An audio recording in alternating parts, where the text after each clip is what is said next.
วันอาทิตย์ที่20สิงหาคม2566ก็เชิญชวนศรัทธาสาธุชนศิษยานุศิษย์ร่วมมุทิตาจิตร่วมเป็นเจ้าภาพสังฆทาน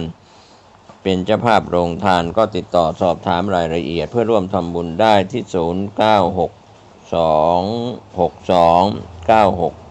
0962629694ได้ทุกวันก็เป็นงานบุญงานกุศลมุทิตาจิตฉลองปริญญาบัตรพุทธศาสตร์ดุษฎีบัณฑิตสาขาวิชาพระพุทธศาสนารุ่นที่18/10แด่ท่านพระครูประหลัดกิติพงศ์กิติโสพโนด็อกเตอร์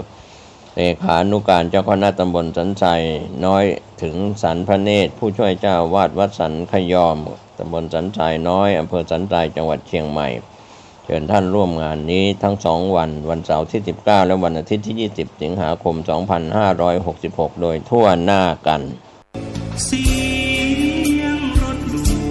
การฟังเทศน์รายการรถด่วนขบวนพิเศษฤดูการเข้าพรรษาประจำปีพุทธศักราช2566จัดโดยคณะสงฆ์จังหวัดเชียงใหม่สภานักธรรมจังหวัดเชียงใหม่พุทธสมาคมจังหวัดเชียงใหม่ยุวพุทธิกสมาคมจังหวัดเชียงใหม่สภาวัฒนธรรมอำเภอเมืองเชียงใหม่มูลนิธิพุทธสมาคมชมรมอนุรักษ์วัฒนธรรมประเพณีท้องถิ่นจังหวัดเชียงใหม่ชมรมลูกเสือชาวบ้านจังหวัดเชียงใหม่ทศปชอำเภอเมืองเชียงใหม่ดำเนินงานโดยคณะกรรมการบริหารงานกลุ่มหนุ่มสาวจังหวัดเชียงใหม่วันพฤหัสบดีที่24สิงหาคมขึ้น8ค่ำเดือน11เหนือเดินทางไปยังวัดหนองบัวตำบลหนองตองอำเภอหางดงจังหวัดเชียงใหม่เวลา 19 นาฬิกาฟังพระธรรมเทศนา1กันฟังเทศฟังธรรมในฤดูกาลเข้าพรรษาและออกพรรษาในการฟังเทศรายการรถด่วนขบวนพิเศษก็เชิญชวนคณะสงฆ์คณะศรัทธาสาธุชนทั้งหลายได้ร่วมเดินทางไปกับรถด่วนขบวนพิเศษทั้งหมดมี13ขบวนด้วยกันนะครับก็เป็นส่วนหนึ่งของการประชาสัมพันธ์เชิญท่านฟังเทศรายการรถด่วนขบวนพิเศษฤดูกาลเข้าพรรษาซึ่งมีการจัดโดยคณะสงฆ์จังหวัดเชียงใหม่องค์กรเครือข่ายชาวพุทธจังหวัดเชียงใหม่ดำเนินงานโดยคณะกรรมการบริหารงานกลุ่มหนุ่มสาวจังหวัดเชียงใหม่ก็เป็นข่าวสารเพื่อการประชาสัมพันธ์รถด่วนขบวนพิเศษประจำปี 2566 นี้ร่วมจิตศรัทธา40 กว่าปีวนให้ลูกหลาน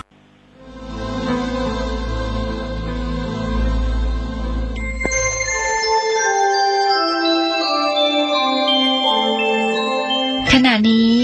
ท่านกำลังฟังสถานีวิทยุกระจายเสียง FM 104.5 เมกะเฮิรตซ์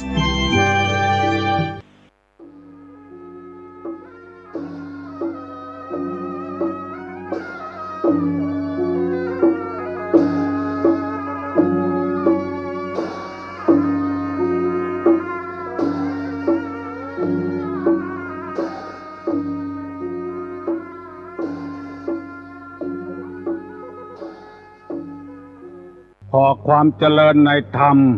และความผาสุกทางใจจงได้มาบังเกิดมีกับท่านสาธุชนคนดีผู้เจริญในศีลผู้เจริญในธรรมทุกท่านพร้อมกันนี้ขอยกมือ10 นิ้วกราบอาราธนาเอาคุณพระศรีรัตนตรัยบุญกุศลที่ได้กระทำปั้มเปงมาในอดีตและกระทำในวันนี้เสื้อวัดเสื้อวาเสื้อบ้านเสื้อเมืองพระสยามเทวาธิราชคุณพ่อคุณแม่คุณครูบาอาจารย์สิ่งศักดิ์สิทธิ์ทั้งหลายอันมีพระบรมธาตุเจ้าโดยสุเทพและครูบาเจ้าศรีวิจัยนักบุญแห่งล้านนาไทยเป็นต้นขอกราบอาราธนาและเชิญชวนมาปกปักรักษาท่านผู้ฟังทุกท่านคือมีอายุมั่นขวัญยืนหิมากาขึ้นมีโชคมีลาภตลอดกาลนานก่อนที่จะได้ดำเนินรายการต่อไปนี้ขอเชิญชวนมวลสาธุชนทั้งหลายได้ไหว้พระเพื่อให้บังเกิดความเป็นสิริมงคลเกิดขึ้นกับในตัว ในครอบครัวในสิ่งแวดล้อมเพื่อนบ้านใกล้เฮือนเคียงต่อไปปนมมือเนออะระหังสัมมาสัมพุทโธภควาพุทธังภควันตังอภิวาเทมิกราบสวากขาโตภควตาธัมโม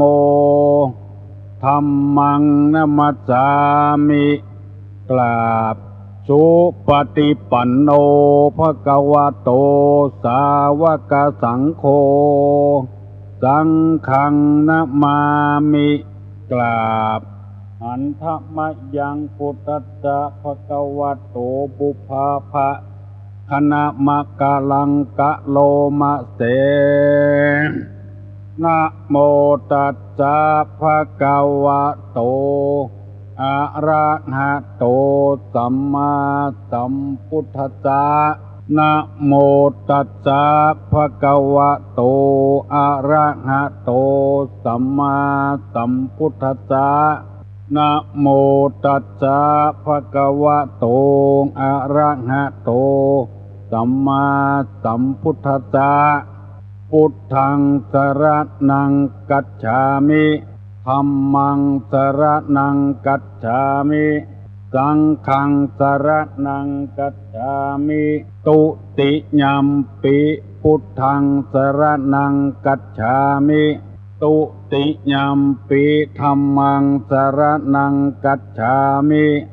ตุติยัมปิสังฆังสรณังกัจฉามิตติยัมปิพุทธังสรณังกัจฉามิตติยัมปิธัมมังสรณังกัจฉามิตติยัมปิสังฆังสรณังกัจฉามิอิติปิโสภะคะวาอะระหังสัมมาสัมพุทโธวิชชาจารณะสัมปันโนสุขโตโลกาวิทูอนุตตโลปุริสาธรรมสารถิสัทธาเตวะมนุษสานังพุทโธภควติสวากขาโตภควตาธัมโมสันติทิโกอากาลิโกเอหิปัสสิโกโอปนะยิโกปัจจัตตังเวทิตโพวินโยหิติสุปฏิปันโนภควโตสาวกสังโฆ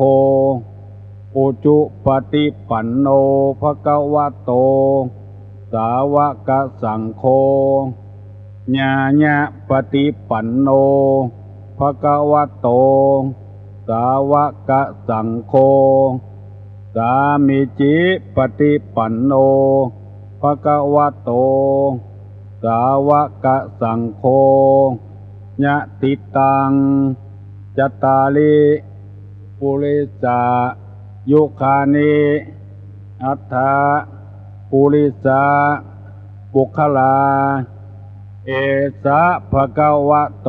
สาวกสังโฆอาหุไนโยปาหุไนโยภักขิไนโยอัญจลิกาลนิโยอนุตตรังปุญญเขตังโลกัสสาติกราบหนึ่งกราบสองกราบสามกาเลนะธัมมัสสวนังเอตัมมังคารมุตตมังมาแล้วเนอะเสียงก้องเสียงก้องเสียงมองต่ำเข้าเสียงตุเจ้าเทศนาธรรมมาถึงบ้านมาถึงบนเฮือนมาถึงในเฮือนมาถึงในชุดในมุ้งมาถึงห้องน้ำมาถึงห้องครัวมาถึงในรถมาถึงกุฏิที่ผู้ฟังทั้งหลายเปิดวิทยุรับฟังวันนี้กูเจ้าตั้งแต่6 โมงถึง7 โมงท่านผู้ฟังทั้งหลายเปิดวิทยุรับฟังสถานีวิทยุ96ของสถานีวิทยุพระพุทธศาสนาจังหวัดเชียงใหม่และ91.75ของจุดปฏิบัติการมูลนิธิบุญญาภรณ์และแถมลายจุดไปถึงอำเภอแม่แจ่มอำเภอฝางอำเภอเป้าเปิ้นได้ถ่ายทอดให้พี่น้องทั้งหลายฟังลุกมาได้ฟังเสียงที่เป็นสิริมงคลชื่นอกชื่นใจแล้วจะได้นำเอาธรรมะไปปรับปรุงแก้ไขวิถีชีวิตที่คลุกคลักที่ลุ่มดอนที่บ่เสมอต้นเสมอปลายชีวิตของคนนั้นบ่มีอันใดที่จะมาแก้ไขแล้วนอกจากเอาคุณธรรมในทางพระพุทธศาสนาหรือศาสนาต่างๆมาแก้ไขเพื่อให้ชีวิตได้ราบรื่นอยู่อย่างปกติถึงบ่สุขก็ยังดีกว่ามีความทุกข์แค่สบายก็ยังดีกว่าความวุ่นวายวันนี้ตุลงจะได้นำเอาปอนของพระนางพุทธดีที่ได้รับจากพญาอินทร์ลงมาเกิดในเมืองคนเป็นแม่ของพญาเวสสันตระเอาอู้กรรมธรรมดาเนี่ยมันได้เข้าใจดีฉบับลากหญ้าซึ่งจะบ่ได้ยินบ่อยนักว่านางพุทธดีขอปอน10 ข้อจากพญาอินทร์ลงมาเกิดในเมืองคนปอน10 ข้อว่าเชื้อใดพ่องจะบ่ค่อยได้ยินกันตุลงหันว่ามีสาระมีประโยชน์จึงได้นำมาเสนอท่านผู้ฟังทั้งหลายแล้วก็จะได้อธิบายปอนเหล่านั้นคือจำแจมแจ้งยิ่งขึ้นไปก่อนที่จะนำปอนนี้มาเสนอขอเท้าความเดิมก่อนว่าที่เมืองของพญาสลีสุโธทนะอยู่นั้นมีพญาสลีสุโธทนะเป็นผู้ปกครองไพร่ฟ้าประชากรเพื่อได้รับความร่วมเย็นเป็นสุขพญาเจ้าเมืองนี้ชื่อว่าพญาสลีสนใจว่าพญาสลีสุโธทนะไม่ใช่ขอโทษสุโธทนะนี่เป็นพ่อของเจ้าชายสิทธัตถะพญาสลีสนใจนี้เป็นพ่อของพระเวสสันดรแม่ของพระเวสสันดรชื่อว่าพุทธดีก่อนที่นางจะลงพุทธดีจะลงมาเกิดในเมืองคนชาติก่อนนางได้เกิดบนสวรรค์ไปเป็นมเหสีของพญาอินทร์หรือท้าวสักกะเทวราชอยู่ต่อมาวันหนึ่งท้าวสักกะเทวราชนี้หันอาการกิริยาของนางพุทธดีนี้มีความผิดปกติคือ1เสียงแหบ2เหื่อออก3หายใจฮ้อนหูดัง4ผิวหมอง5ดอกไม้ติบเหี่ยวอันนี้ชื่อว่านิมิต5ประการนิมิตนี่แปลว่าเครื่องหมาย5ประการเกิดขึ้นกับนางพุทธดี1เสียงแหบจำไว้เด้อ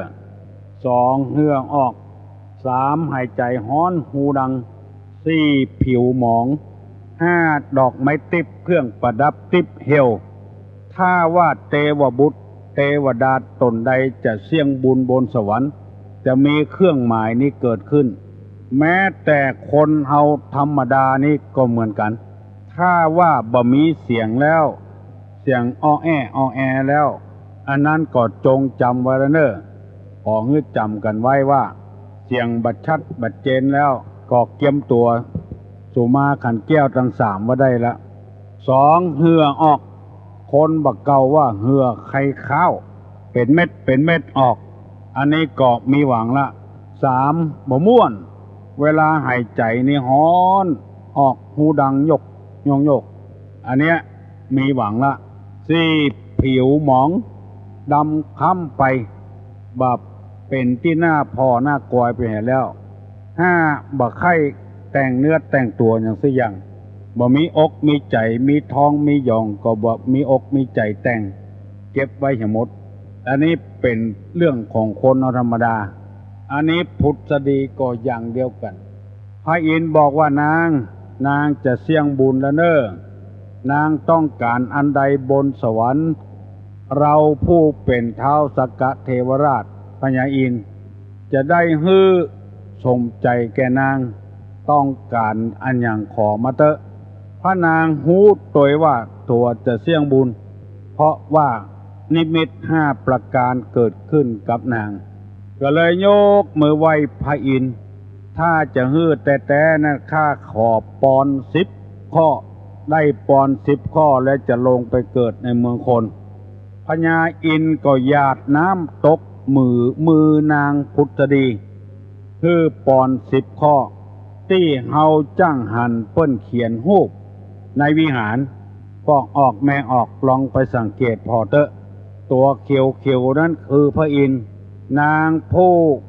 เอามือหองรับนั้นคือนางพุทธดี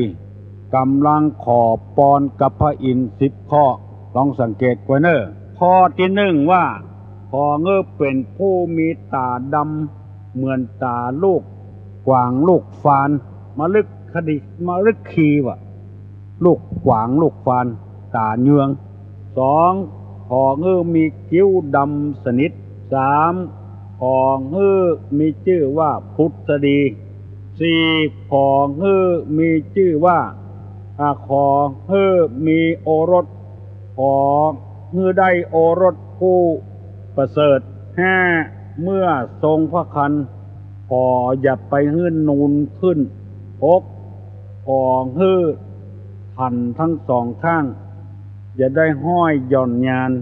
7ขอหื้อเกศาอย่าได้งอกขาว8ขอหื้อมีผิวกายละเอียดผู้รีไม่ติด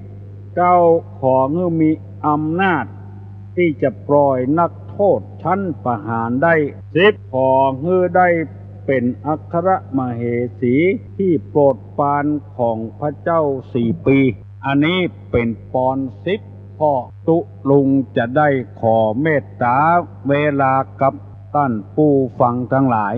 อธิบายให้ฟังเป็นข้อแล้วประยุกต์เข้าทำคำสอนโดยเพื่อให้ฟังได้ประโยชน์บ่ใจกะหูกับปอน10 ข้ออย่างเดียวหูถึงกรรมที่นางปรารถนามานั้นเป็นเชื้อใดถึงว่าพอเป็นผู้มีในตาดำเหมือนลูกมฤคีคือตากวางตาฟานตาเยืองเพราะว่าตานี้เป็นสิ่งสำคัญเป็นอย่างมากสำหรับคนและสัตว์เพื่อจะได้เอาพอกเอาได้ก่อยในทางพระพุทธศาสนาแบ่งตาไว้อยู่2 ตาด้วยกันคือ1ตาเนื้อมังสะจักษุเรียกว่าตาเนื้อมังสะนี่แปลว่าเนื้อจักษุนี่แปลว่าตามังสะจักษุฟังดีๆเนอะเฮาจะได้ความรู้ตัวนะมังสะจักษุนี่คือตาเนื้อตาของเฮาถึงวันเนี่ยอันนี้ว่าตาเนื้อ2ปัญญาจักษุตาคือความรู้สิ่งที่ควรรู้อันนี้เป็นข้อ1ที่นางพุทธดีขอกับพญาอินทร์อยู่บนสวรรค์นางพุทธดีขอกับพญาอินทร์ที่อยู่บนสวรรค์ขอให้มีตางามเหมือนตาลูกกวางลูกฟานลูกเยืองตานี้เป็นตาที่ได้พ่อได้กอยสิ่งที่งามดีๆผู้หญิงทั้งหลายในโลกเปิ้นประกวดกันบ่ใช่ประกวดก้าความงามหน้าตั้งหน้าอย่างเดียวถึงหูปถึงห้างอันที่เปิ้นได้กันนั้นคือคนที่ตาสีฟ้าตาสีดำมหานิลเลยตาดำมหานิลดำกิ๊กเลยพอแล้วมันงามแล้วก็สีฟ้าก็งามเหมือนกันสีนี้เป็นสีที่มันจุ่มมันเย็นตาสีดำค คนเฮาธรรมดานี่เสาะหายากท่านผู้รับฟังรายการนี้ทุกท่านลองสังเกตพอเถอะส่วนมากนี่มันจะเป็นจางๆไปไข่บดำต่อใดมีสีอย่างอื่นมาสูนอันนี้ยังว่าเป็นคนงามแต่บ่ได้เตื้อมันมีสีจืนๆจางๆนางพุทธดีต้องการสีที่มันดำสนิทเลยสีดำแล้วโบราณเปิ้นถึงว่ามันงามมีกำหยอกแม่หญิงว่ากิ้วกงก้อมแวดอ้อมตาขำในตาก็ดำเหมือนแสงแก้วเข้าบ้านคนใดมีตาดำในตางามช่อหายากลองสังเกตพอไว้เถอะอันนี้ที่ตุลุงนำมาเสนอที่ได้กล่าวบ่อยๆว่าหงายของที่มันคว่ำไว้เหมือนมาแล้วซึ่งบางคนยังบ่เคยได้ยินกำเตื้อว่าปอนของนางพุทธดีเนี่ยมีเชื้อใดพ่องบ่เคยได้ยินกำเตื้อบัดเดี๋ยวนี้หงายฮื้อพอแล้วหงายฮื้อฟังแล้วตาดำสนิทนี่เป็นสมบัติของแม่หญิงงามส่วนมากมันจะมนกาสีเนื้อไว้กาสีดำแต่บ่เคยมีลองส่องกระจกพอตาไผ่ตามันเถอะมันดำแต่ว่าบ่ดำเหมือนกับแก้วมหานินส่วน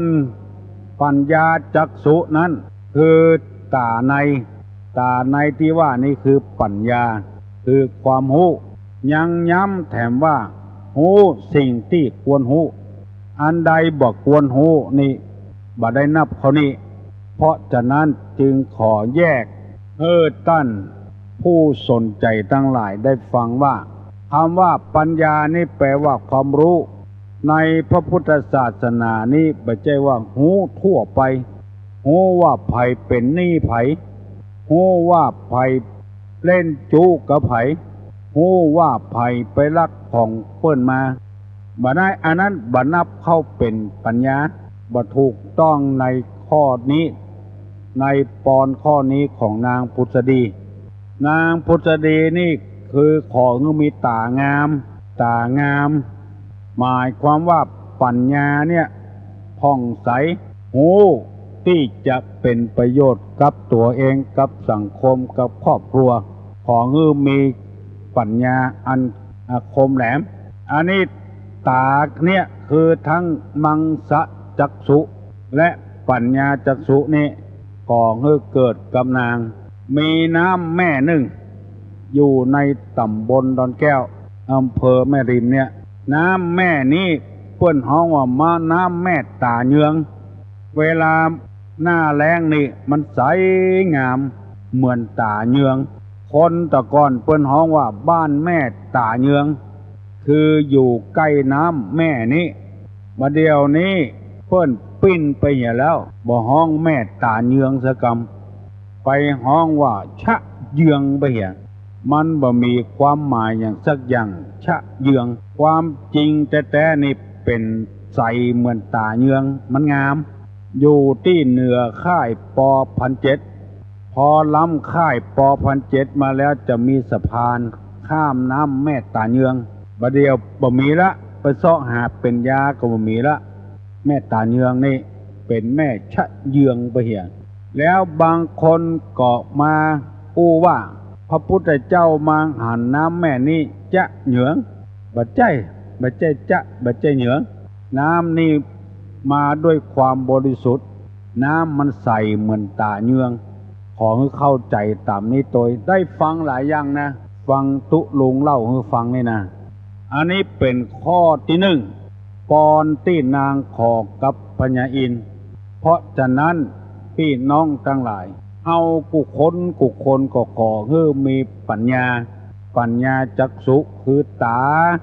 อันเป็นปัญญาหูสิ่งที่ควรหูอันใดบ่ควรหูอย่าไปเสาะแสวงหามันไผเนี่ยอย่างกับไผที่ไหนเมื่อใดอย่าไปเสาะแสวงหา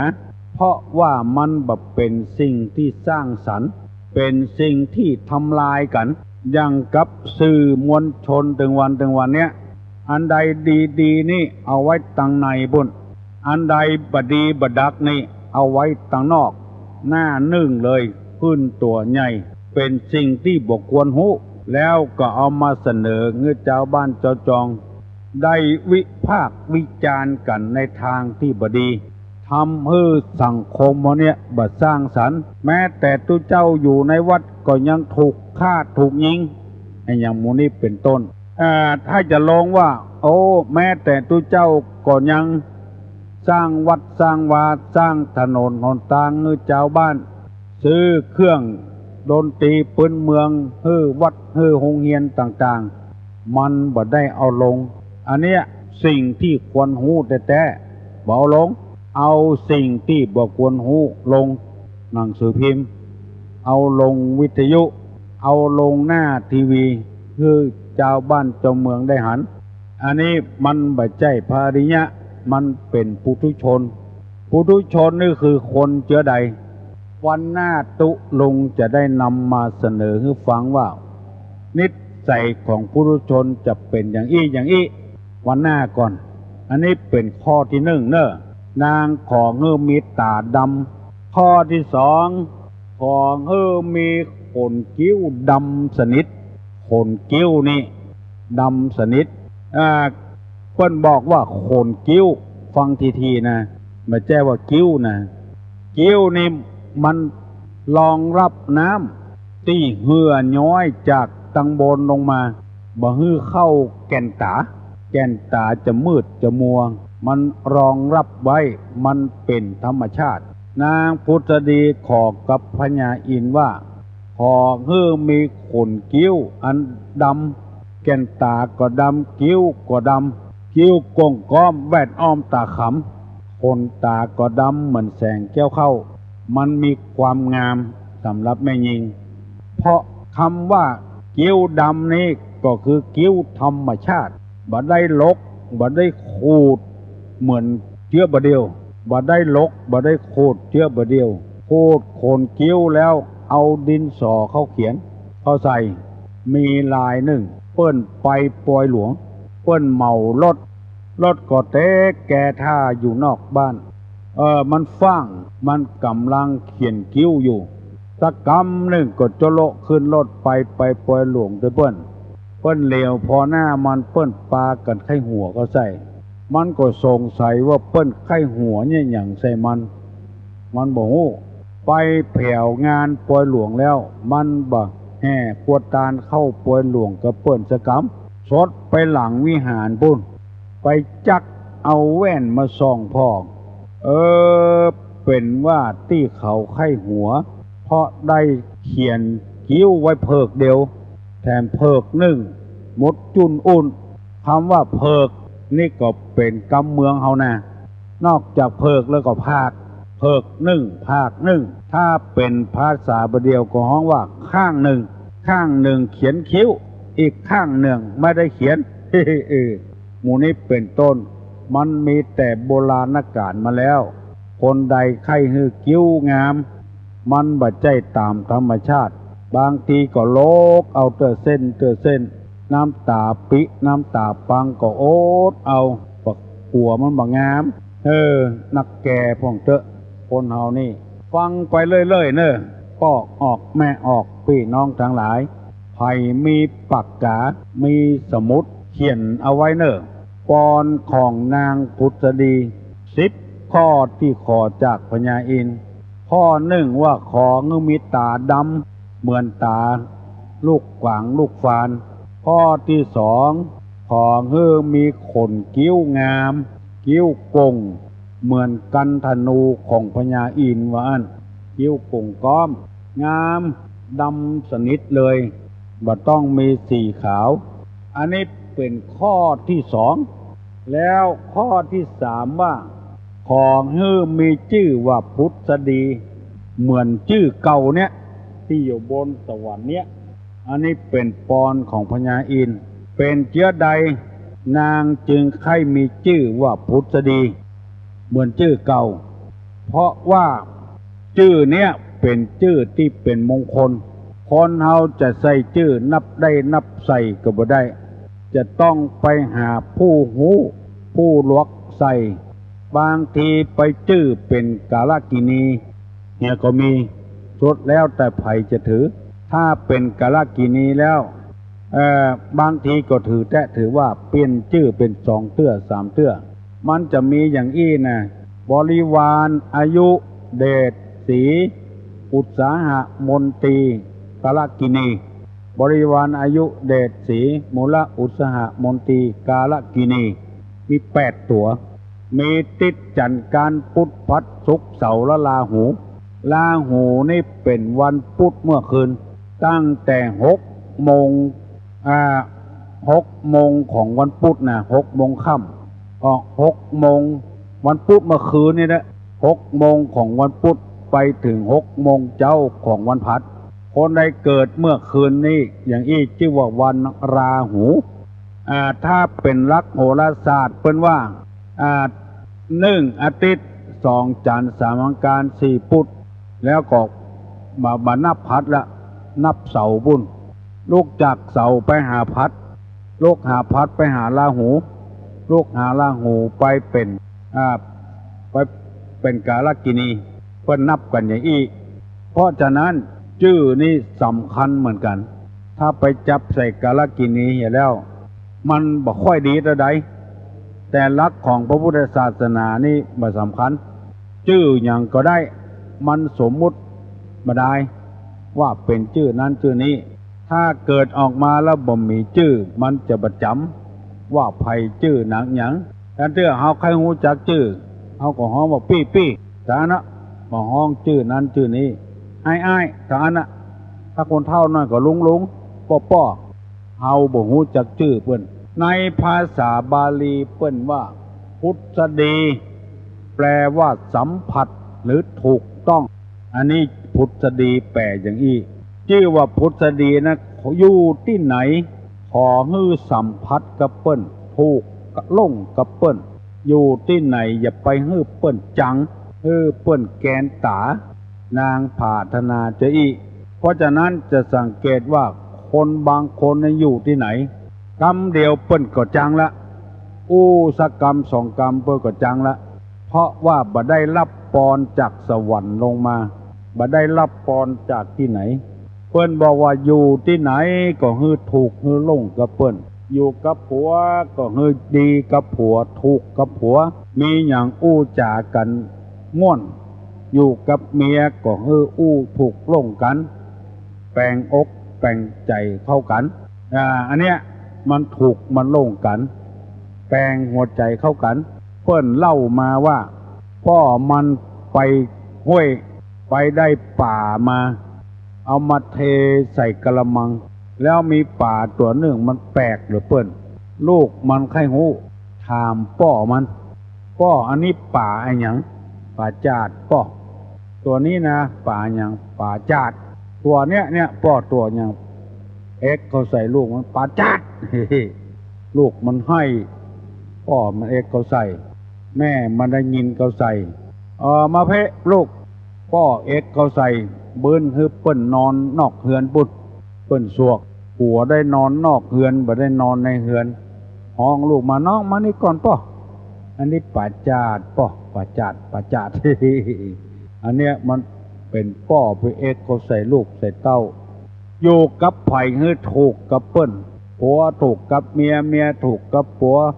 ลูกถูกกับพ่อกับแม่พ่อแม่ถูกกับลูกจะไปฮื้อเปิ้นแกนหูแกนตาอันเนี้ยพุทธดีเนี่ยแปลว่าสัมผัสถูกต้องเนี่ยอย่างฮื้อมันถูกมันต้องกับเปิ้นอย่าไปคัดไปค้านโดยบ่มีเหตุบ่มีผลบางรายนี่อยู่ที่ไหนเปิ้นจังหัวประชุมเมื่อใดก็เถียงเปิ้นนั่นน่ะบอกว่าเมื่อใดมาได้กึดเถียก่อนว่ามันจะได้สาระประโยชน์มันบ่สร้างสรรค์มีแก่ทำลายวันนี้ตูลงได้อธิบายตึกข้อนี้ก่อนข้อที่3ชื่อว่าพุทธดีแปลว่าสัมผัสหรือถูกต้องสัมผัสกับคนอื่นถูกกับคนอื่นลงกับคนอื่นถูกกับเปิ้นต้องกับเปิ้น6 โมงป่ายแล้วบัดเดียววันนี้วันศีลขอเงือปากันไปทำบุญตักบาตรวันเข้าพรรษากลางพรรษา วันศีลแล้วเนอะเดือน11เหนือแฮม8ค่ำตั้งใต้เปิ้นเป็นเดือน9ตั้งเฮาเป็นเดือน11โวยเหลือเปิ้นไปอยู่2เดือนวัน8ค่ำภัยที่ยังบ่ลุกขันใจลูกเนอะขันใจลูกคำว่าขันใจนี่คือเหมือนกับเฮาขันน็อตเนี่ยขันน็อตคือมันแน่นบัดเดียวนี่เปิ้นว่าโวยลำไปขจายความจริงแต่บัดใจขจายเป็นขันใจขันให้มันแน่นขึ้นเมื่อยังบ่ลุกก็ขันให้มันลุกจะไปหมกมุ่นอยู่แต่ที่นอนยังจะต้องทำการทำงานอยู่ขจายลุกเนอะแต่ว่านี่หยุดไปวันจำเป็นต้องขอโทษอย่างใหญ่หลวงบ่ได้บอกบอกออกแม่ออกต้านผู้ฟังทั้งหลายแม่แก้วสั่นปูเลยตกใจโทรมาถามตุลุงบอกเป็นหยังมันขัดข้องอยู่บางอย่างฮัลโหลครับไฟสาถามปัญหาครับกุศลกรรมกับอกุศลกรรมอย่างไหนเป็นส่วนกรรมดีอย่างไรเป็นส่วนกรรมชั่วครับกุศลกรรมอกุศลกรรมเจริญพรไผ่ตอบได้ตอบมาเนอะกุศลกรรมอกุศลกรรมกรรมอันใดเป็นส่วนดีกรรมอันใดเป็นส่วนบดีผู้ใดได้ตอบมาเนอะ053-121-058ผู้ใดตอบได้ตอบมาเนอะกุศลกรรมกับอกุศลกรรมอันใดเป็นฝ่ายดีอันใดเป็นฝ่ายบดีผู้ใดได้ตอบมาเนอะผู้ใดบ่ได้ก็ดักไว้หั่นก่อนตามเบอร์ที่บอกมานี้เนอะวันนี้วันศีลพากันไปวัดไปวาใส่บาตรญาติปกตามเวลาขออภัยอย่างใหญ่หลวงเมื่อตะวานี้ขัดข้องทางเทคนิคเป็นบางประการไม่สามารถที่จะออกอากาศได้ฮัลโหลลุงเสริญถั่วไว้สาตุลุงขอถามตุลุงหน่อยเนอะได้กาอันที่ว่าตู้ดงอย่างต่างๆที่ว่ามาคุ้มเข้ามาคุมบาทที่มาใส่เครื่องอย่างสมมาแล้วครับทำไปหน่อยเหรอว่าอย่างไรก็ที่ตู้ดงที่วันมาใส่เครื่องนะถ้าว่าจะใส่มันเป็นอย่างไรครับตังนี้มันเป็นห้องกันว่าเขชียวัตรนะเป็นมารยาทของพระเจ้าพระในเขชียวัตรบอกว่าให้รับบาตรโดยเคารพเพราะว่าคนที่ใส่เกิบนั้นเป็นคนที่มียศถาบรรดาศักดิ์บ่มีจิตใจเลื่อมใสที่จะรับบาตรของเปิ้นคนที่ใส่บาตรก็อย่างเดียวกันถ้าใส่เกิบใส่บาตรให้ทุเจ้าก็มันคล้ายๆกับว่าบัตรเต็ม 100% อ่ะบัตรเต็มอย่างตุลุงครับอย่างตู้ดงเนี่ยมันเจียวข้างโน่นเสือขวดแจกขวดยั้งเนี่ยผมโอ้ร่างอย่างเงี้ยบัตรเดียวนี่ถึงนักแกขวดแจกขวดข้างโน่นมันต้องมีปลาเลอะเขามีปลาเลอะปลาเตอนะถ้าอย่างตะกอนนี่เขาก็บอกว่าน้ออย่างกุ้งบาทของวันสามันเจียวโน่นเขาเสือขวดแจกขวดยั้งเสือเป็นหย่ำก็ใส่ได้แต่เนอะแต่ไหนทุเจ้าที่วัดนี่นะ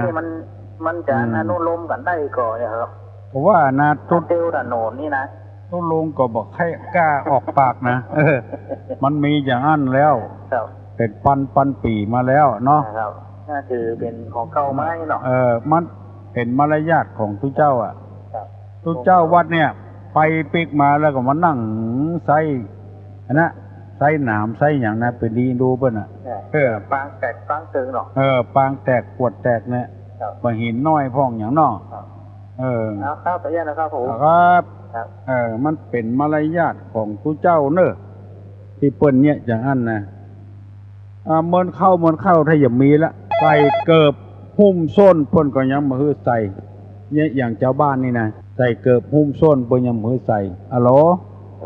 คนนวัตการได้ตัวรู้บุญธรรมบ่ครับผมคนนวัตการครับแต่กี้จะเป็น ถามปัญหาเนอกว่าอกุศลกรรมกับ กุศลกรรม กุศลกรรม เป็นไปดีอันใดเป็นไปบ่ดีเนาะก็คงจะเป็นกุศลกรรมนะครับลุงเนาะ กุศลกรรม กรรมนี่เป็นไปดีเนาะ เป็นกรรมดีเนาะ อกุศลกรรมนี่เป็นไปบ่ดี กรรมบดีเนาะ ครับ ยินดีเนอะบุญธรรมเนอะ ทุลุง ครับ ถ้าก็ได้ยินนั้นท่านมหาวิษณุคนว่าคืนนี้ทุลุงอย่าได้มาเทศน์ที่วัดเจ็ดดินเนี่ย ว่าอันโน1 ทุ่มเนอะ 1 ทุ่มไอ้แหละ เนี่ย7 โมงว่าค่ำหลังจาก ครับผม ทำวัดสวดมนต์แล้วเนาะ ครับผม แต่ว่านี่ว่ามาเช่าคิดเด็ดที่คิดในมนต์ไหนโม้บัดติดที่ไหนอยู่วัดนั่นนะเกี่ยวกับโรคภัยไข้เจ็บในร่างกาย มันอิดอะอิดแล้วก็เข้าห้องยาถึงเจ้าบาอุ่นนักละมันกันเดียวพอจะตกใจพอมีที่อุ่นใจครับทุลุงรายการทุลุงเกี่ยวกับสุขภาพภาคกองเนี่ยของทุลุงเมื่อมันเนี่ยได้ก็เนี่ยไปเนาะเนี่ยบ่ได้ก็หูเอากันเนาะหูแห้งตัวเก่านะก็ต้องรักษาเนาะไปวัดอยู่ก้าวันนี้ครับผมครับโชคดีเนอะคุณทำเนอะครับสวัสดีครับยังกึศเติงหากันอยู่น่าดีอกดีใจปุ้นดับปูนปุ้นเนอร์โทรศัพท์มาหาทุลุงกุศลกรรมเป็นกรรมส่วนดีอกุศลกรรมเป็นกรรมส่วนบดีฮัลโหลครับไม่สาถามปัญหาครับเบญจศีลหมายว่าจะใดมีกี่ข้อครับไปตอบได้ก็ครับใครตอบได้ก็ตอบมาเนาะเอาสั้นๆเนี่ยถ้าเอาเมินเปิ้นรำคาญนะใครตอบได้ตอบมาเนอะเบญจศีลแปลว่าอะหยังฮัลโหลไม่สาธุลุงแล้วผมจะถามเรื่องใจขันแก้วทั้ง3หน่อยเพราะว่าไปวัดนี้ได้หันเส้นใจนากายเนี่ยเกิดบางคนเป็นก็ใส่กันแก้วอันแรกนี่ดอกจุ่มเดียวเอาไปใส่แล้วก็จุ่มนั้นผ่าน2ก็ใส่จุ่มเดียวแล้วก็บางคนก็ใส่จากผ่านแรกนี่ใส่ดอกอัน1ทูบอัน1เทียนอัน1ใส่ข้าง1เข็มอัน1กับเป็นชุด1ใส่ข้าง3ข้างอันที่2ก็ใส่2ข้างยังทูบอันดอกอันเทียนอันเนาะอันที่3ก็ใส่ทูบเดียวเป็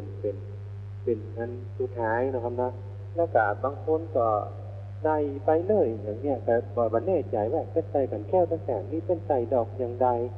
ซึ่ง3อย่าง3ผ่านอยากขอทุลุงอธิบายนิดหน่อยก็มันกับแบบมันก็บ่ยากอย่างโลกก็อันไหนดอกนะกะขันแรกก็ขันแรกก็ดอกเดียวทูบอันเดียวเทียนอันเดียวเขาตอกเขาตอกหลายอันหน่อยเขาตอกเอาพุกมาลุ้นใส่ข้างใส่ข้างละอัน3ข้างครับจะใส่แล้วขัน2เหรอขัน2นี่ขันที่2นี่ก็อันเดียวจะใส่2อันก็ได้3อันก็ได้เรื่องนี้มันบ่มีผิดบ่มีถูกนะไอ้เนอะบ่มีผิดมีถูกใส่ไปเถอะอันสุดท้ายกับอันเดียวก็ได้เนาะ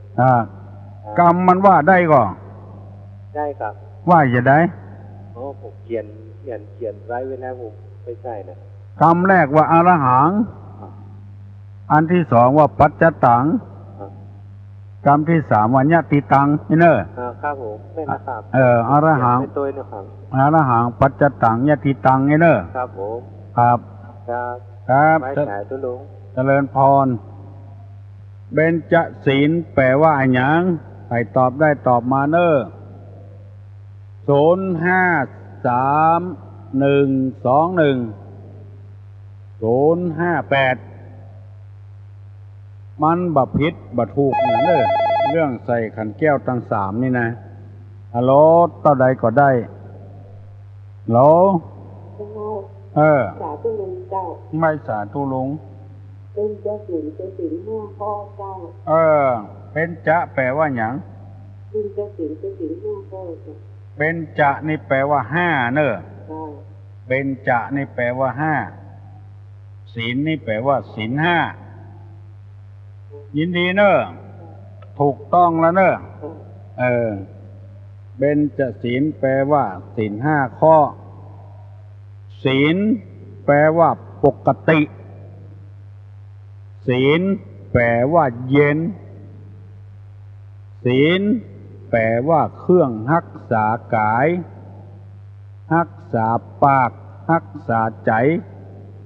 เพื่อเรียบร้อยแปลได้หลายอย่างคำว่าศีลนี่นะแปลว่าปกติแปลว่าเย็นแปลว่าเครื่องรักษากายรักษาวาจารักษาใจให้เรียบร้อยคนใดมีศีลคนนั้นจะเย็นบ่ฮ้อนตัวเปิ้น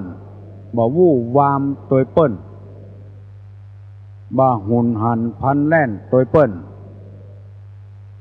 คนใดมีศีลนี้จะปกติ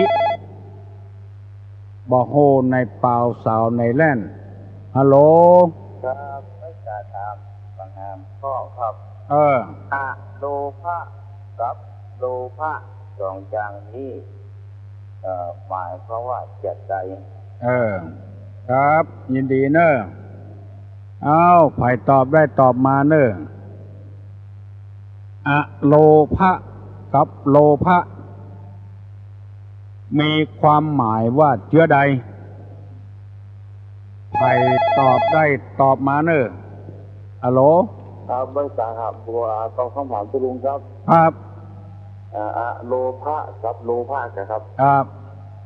โลภะก็คือความไม่โลภคือความโลภครับผมถูกครับโลภะแปลว่าไม่โลภครับถ้าโลภะอะไรหรอโลภครับผมแปลว่าโลภเนาะครับยินดีเนอะครับโอ้เก่งครับโลภะแปลว่าไม่โลภโลภะแปลว่าโลภอโลภะอโทสะอโมหะแปลว่าไม่โลภก็ถูกต้องแล้วความบ่โลภความโลภเป็นสองอย่างด้วยกันโทสะกับอโทสะนี่ก็แปลว่าจะใดก็แปลอย่างเดียวกันนะนี่แปลว่าไม่อโลภะนี่แปลว่าไม่โลภคำว่านี่แปลว่าบ่หรือไม่บ่หรือไม่ถ้ามีนำหน้านี่แปลอกุศลคือใจที่ดีใจที่บ่มีกุศลถ้ากุศลในใจที่เป็นกุศลศีลนี่แปลว่าปกติแปลว่าเย็นแปลว่าเครื่องรักษากายวาจาใจเรียบร้อยคนอันนี้บางทีก็ทำไม่อย่างตามความต้องการของตัวเองบ่มีศีลที่เปิ้นว่าจริงตึงบ่มีศีลมีธรรมอย่างก็บ่าหมู่นี้เป็นต้นลูกเน้อไผยังบ่ลูกเน้อไปวัดไปวาไปทำบุญตักบาตรพระสงฆ์พระเจ้าตามวัฒนธรรมประเพณีของเฮา7 วันไหนมีเตื้อหนึ่งกินก็ได้กินฮือตาลโดยการตาลนี่เป็นการชำระกิเลสที่ว่านี่คือกิเลสตัวที่หันแก่ตัวแบ่งเบาภาระเฉลี่ยเกียรติกายหื้อไผจะเอาก็ได้อย่างเดียวเป็นการที่บ่ฮื้อสังคมได้เจริญรุ่งเรืองอย่างตึงวันเนี้ยน้ำท่วมบ้านท่วมเมืองน้ำท่วมในเมืองในเวียงเพราะว่าหันที่ดินมันงอกออกไปบ่มีเจ้าของแล้วก็เลยเอาหัวไปล้อมเอามาเป็นของตัวอันนี้ห้องกันว่าลานพนมฮัลโหลครับไม่จะทำปัญหากรรมครับประพฤติชอบด้วยกายเรียกว่าอย่างสุจริตประพฤติชั่วด้วยกายเรียกว่าอย่างสุจริตต้องกรรมไหว้กาครับ บัดเดี๋ยวนี้7 โมงแล้วเนอะ7 โมงแล้วจะได้ลงวิหารปันชินปันปอนฮื้อศรัทธาตายกตานิกาแล้วเพิ่นถามมาว่าประชื่อประพฤติชั่วโดยกายเรียกว่ากายทุจริตประพฤติชั่วประพฤติชอบโดยกายเรียกกายสุจริตอันนี้มันเป็นของมันยากก็เพื่อเหียจะได้บ่เสียเวลาเพิ่นเมื่อค่ำเมื่อทุ่มหนึ่งทางวัด7 รินเปิ้นนิมนต์ตุลุงไปเทศน์ให้ฟังแล้วมีหลายคนว่าจะไปท่าฟังตุลุงโทรศัพท์มาบอกยินดีเนอะเพราะว่ามันบักใกล้บักไกลกันจะพยายามไปหาเหียกรรมเพื่อโพดเมตตาท่านมหาอดสามาถึงวัดถึงว่าได้3 ศีลด้วยกันนะศีลแรกก็บ่ได้เพราะว่าไปติดที่อื่นเนี่ยศีลที่2มาก็เข้าห้องยาเมื่อคืนมาเทศบ่ได้แล้วมันอ่อนอันใดถ้าทำมันบ่ดีบ่ดักเฮาก็บ่ให้ทำนะถ้าสุขภาพดีเฮาก็ไปทำมือเปิ้นมันจะได้โล่งอกโล่งใจถึง2 อย่างสินค้าบ่ดีแล้วเอาไปขายมือเปิ้นได้ไปก็ได้ของที่บ่มีคุณภาพมันก็จะบ่ดีกับตัวเพราะฉะนั้นก็เป็นอันว่าอันใดที่มันดีแล้วสุขภาพดีแล้วก็ทำมือเปิ้นเทศมือเปิ้นการเทศนี้มันเป็นการเผยแพร่ธรรมคำสอนในทางพระพุทธศาสนาตุลงได้รับอันยังหลายอย่างจากสถาบันสูงเปิ้นเฮมาก็เลยไข้สนองความต้องการของเปิ้นเปิ้นได้แล้วอกแล้วใจเมื่อเปิ้นได้กินแหนงแข้งใจเมื่อเปิ้นแต่งตั้งเฮาแล้วเฮาก็ต้องปฏิบัติตามนั้นเมื่อทำได้ก็ทำไปเมื่อทำบ่ได้ก็ยุดกันเป็น5เป็นครั้งเป็นคราวตั้งบอนดอยสุเทพท่านเจ้าคุณเทพบรสิทธาจารย์เปิ้นออกใบกาตั้งให้ตุลุงว่าเป็นนักเผยแพร่ศีลธรรมในจังหวัดเชียงใหม่ตั้งมหาวิทยาลัยเปิ้นก็ฮื้อปริญญาว่าธรรมนิเทศเป็นผู้ประกาศธรรมเมื่อเฮาได้รับกรรมยกย่องจากเปิ้นแล้วเฮาก็สนองเจตนาให้เปิ้นตามความต้องการของเปิ้นบ่ฮื้อได้เสียเวลาของเปิ้นหมู่นี้เป็นต้นเมื่อได้รับอันใดแล้วก็ทำอย่างนั้นบ่หันแก่ความเหน็ดเหนื่อยบ่หันแก่ความขี้เกียจขี้ค้านว่าออกไปแล้วมันได้ประโยชน์กับบ้านกับเมืองฮัลโหล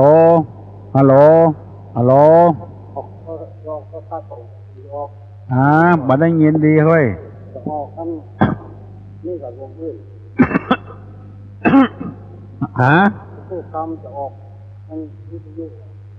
บ่ฮู้เนอะเพิ่นจะออกบ่ออกบ่ฮู้เนอะถ้าจะนะถ้าจะเนาะเนาะถ้าจะอยู่บ้านฟังแหละฮะ ไม่แจมกะไม่แจมก็ไม่วางหอบ้านกวนเนาะสัมปตองเนาะแต่ว่าให้แซบกะสุขภาพบ่ดีเนอะมันอย่างรถยนต์นะเว้ยถ้าอย่างรถยนต์นะก่อนสตาร์ทบ่ติดแล้วก็จะไปยูมันเนาะก็ได้อย่าเดือดร้อนเนาะอภัยเนอะอภัยคือตัวลุงเนอะ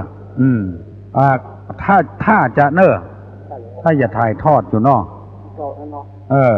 ฟังถึงวันกะเข้าใจดีเนาะวันนี้ฟังเรื่องปอนของนางพุทธดีเนาะ ฟังได้ เข้าใจเนาะก่อนมาล่ำได้ยินเนาะวันนี้ได้ยินแล้วเนาะหนึ่งสองสามหายใจฮ้อนหูดังสี่ผิวสีหมองห้าเครื่องประดับ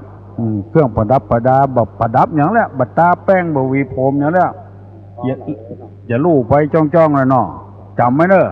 เสียงแหบเหงื่อออกหายใจงอนดังผิวหมองเครื่องประดับเหี่ยวจำไว้เนอะโอ้ไผ่ตึงบัดล่ำเอามาสอนเนาะตู้ลุงเอามาเล่าให้ฟัง5 อย่างเนี้ยบริยินสกรรมนะว่านะหงายของที่มันคว่ำเนาะหงายให้มันหันเนาะให้ฟังเตอะมันถึงจะจำไปเรื่อยๆมันลวกไปคนเดียวนะมันถึงจะลวกไปคนเดียวนะเนาะที่เข้าละกินเตื้อฟังอยู่เนาะใช่เนาะขอขอบคุณวัดวาอารามต่างๆบ้านต่างๆเนอะที่ถ่ายทอดออกเสียงตามสายเพื่อเจ้าบ้านได้ฟังนะขอบคุณนักๆเนอะฮัลโหลมาเจ้าฟังกูเจ้าแหละเสียงแห้งๆนั่นเหรอไหว้ศาลพระภูมิใจหยังบางคนก็เก้าดอกเนอะพวงออกเนอะบางคนก็เก้ามันจะได้ก้าวหน้าไปว่ะเจริญรุ่งเรืองเนอะคนจีนนี่เล่นตึงซองอ่ะ เก้าดอกเก้าหน้าเจริญรุ่งเรืองได้กูเวลาแล้วบ่มีจำกัดกูเวลาได้กูเวลาไหว้กุลของศาลพระภูมิมันเป็นเจ้าตี้เป็นแผ่นดินโนภูมะนี่นะอย่างพระเจ้าแผ่นดินว่าภูมิปโลน่ะเป็นผู้รักษาแผ่นดินเนี่ยจะอยู่ก็ได้จะนอนก็ได้จะขี้จะเหี่ยวใส่ก็ได้เฮาไหว้เปิ้นเหรอศาลพระภูมิมือเปิ้นปกปักรักษาเฮาเนาะบางส่วนมากนี่เปิ้นจะใจเก้าดอกเนอะใช่เนาะให้ก้อยไปเฮ้ยเบิกให้ดังทีเอาละเนาะพอออกไม่ออกศรัทธามาเต็มวัดละเต็มวิหารละตัวลุงจะลงไปปั่นสินปั่นปอนให้เปิ้นอยู่ขอยกมือ10 นิ้วอาราธนาคุณพระแก้วเจ้าทั้ง3ประการปกปักรักษาให้อยู่ดีมีสุขอายุมั่นขวัญยืนเนอะสัพพโลคาวินิมุตโตสัพพสันตาปวัตติโตสัพพเวระมติกันโตนิพุโตจะตุวังภวสัพปีติโยวิวัชชันตุสัพพโรโควินัสตุมาเตภวะตวันตรายโยสุขีที่ข้ายุโกภวะอภิวาธนะสีลิสนิจังวุธาปัจจายโนจัตตาโลธรรมาวัฏันติอายุวันโนสุขังปะลัง